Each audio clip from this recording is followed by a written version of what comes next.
السلام علیکم ورحمۃ اللہ وبرکاتہ۔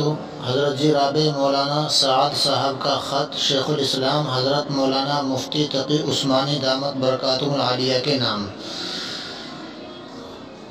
5 ذی القعدہ 1445 ہجری 14 مئی 2024 عیسوی۔ بسم اللہ الرحمن الرحیم۔ مربی و مشفقی مشیر و محب محترم المقام قابل صد احترام گرامی قدر حضرت اقدس مولانا مفتی محمد تقی عثمانی صاحب دامت برکاتہم العالیہ، متعنا اللہ بعلومکم و اطال اللہ عمرکم۔ السلام علیکم ورحمۃ اللہ وبرکاتہ۔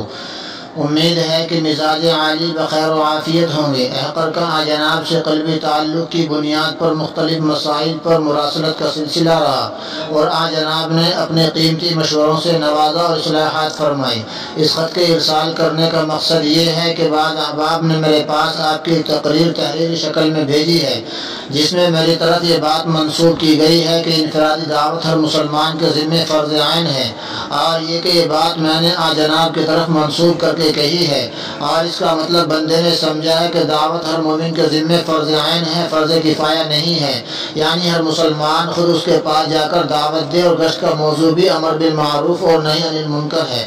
اس سلسلے میں عرض یہ ہے کہ جناب نے جس انفرادی دعوت کو فرض عین فرمایا، اور اس کا مطلب یہ بیان فرمایا کہ ہر انسان پر فرض ہے کہ اپنے ماتحت لوگوں کو نیکی کا حکم دے اور برائی سے روکے، نیز کسی شخص یا اشخاص کو اپنے ہی سامنے کوئی خاص برائی کرتا ہوا دیکھے تو اس برائی کے وقت اس کو بقدر استطاعت بھلائی کی دعوت دے، جیسا کہ مشہور حدیث میں من رعا منکم منکرا میں فرمایا گیا۔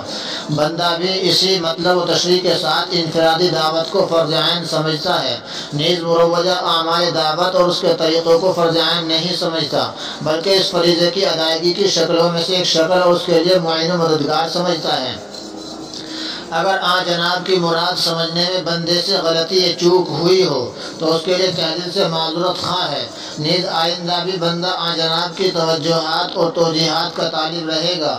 دعا ہے کہ اللہ تعالیٰ آپ کو صحت و عافیت کے ساتھ تعدیر قائم رکھے اور پوری امت کو آپ کے علوم، فیوض اور برکات سے استفادے کی توفیق عطا فرمائے، آمین۔ فقط والسلام، بندہ محمد سعد، مرکز بنگلے والی مسجد، بستی حضرت نظام الدین، نئی دہلی۔